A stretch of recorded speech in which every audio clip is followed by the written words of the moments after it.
হয়েছে। এখন আমি গোপালকে প্রসাদ দেব।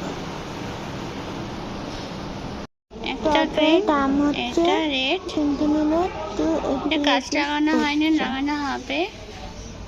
প্রচুর দাম। তুলসী গাছ লাগাইছে, এবার মা তারপরে কম কম দিয়েছে। ভাত খাবো। এখন আমি ভাত খাবো, লাঞ্চ করবো। আজকে হয়েছে রান্না ডিম আর ভাত, এগ অ্যান্ড রাইস। চলো খেয়ে নিই, তারপর কথা বলি পরে। খাওয়া হয়ে গেছে, এখন আমি একটু রেস্ট করবো।